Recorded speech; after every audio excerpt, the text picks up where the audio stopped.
Mi nombre es Víctor Dugo y voy a presentar el trabajo que opta a premio anual de la Facultad de Ciencias Económicas y Empresariales. En primer lugar, quiero agradecer tanto a la facultad como al resto de jurado y al vicedecano de Investigación y Transferencia, Francisco Liñán, en particular, por otorgar lo que es el premio trimestral a este trabajo. Este trabajo fue publicado finalmente este mismo año, en el año 2023, bajo el título de What Drove Electricity Consumption in the Residential Sector During the SARS-CoV-2 Confinement, a Special Focus on University Students in Southern Spain.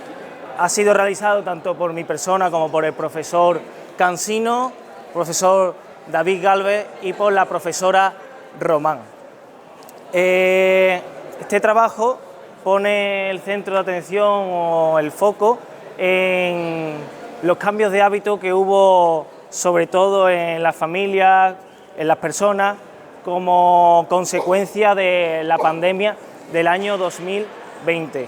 Durante este año, durante el año 2020, la pandemia hizo transferir lo que era el consumo que se realizaba tanto en trabajo como en ocio, como en otros lugares, hacia el domicilio familiar de las personas.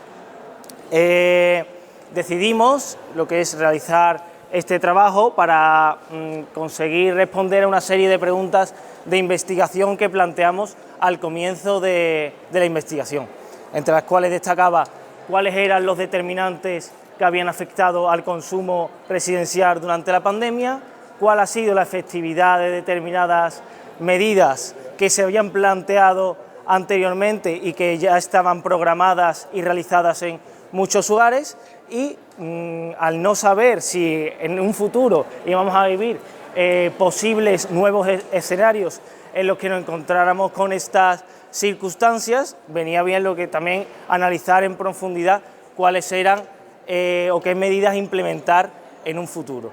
En cuanto a los datos, todos estos fueron obtenidos a través de una encuesta que realizamos a estudiantes universitarios y preuniversitarios en el año 2021. Les solicitábamos información del consumo eléctrico residencial durante lo que fue el confinamiento duro, los meses entre abril y junio, junto con otra serie de preguntas para poder obtener una serie de variables, tanto le preguntábamos sobre los distintos equipos que tenían en la casa, variables sociodemográficas y otros más de carácter técnico.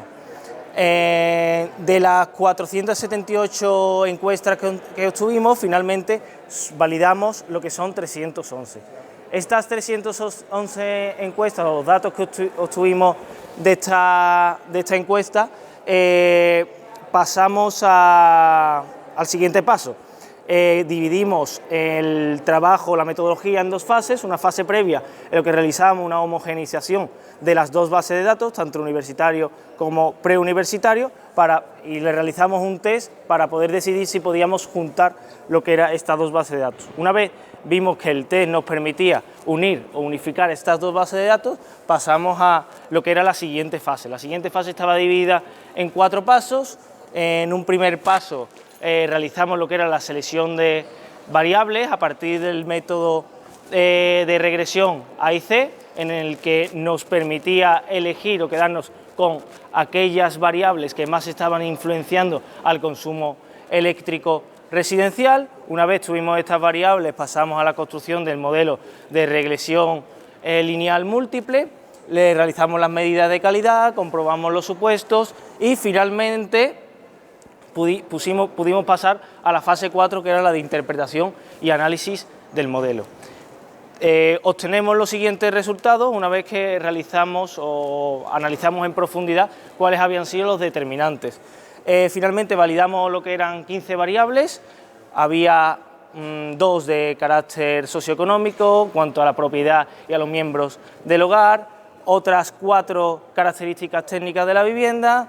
También tuvimos en cuenta lo que era el consumo eléctrico residencial del año anterior a la pandemia o de invierno anterior a la pandemia, un conjunto de predictores de equipo y variables, también incorporamos variables de comportamiento climático. Finalmente, también analizamos una serie de medidas de actuación, como por ejemplo, de eficiencia, ¿no? El tema de luces o aislamiento térmico, si habían funcionado o no determinados subsidios. Planteamos también posibles medidas de planificación urbana según los resultados, digitalización, publicidad y comunicación.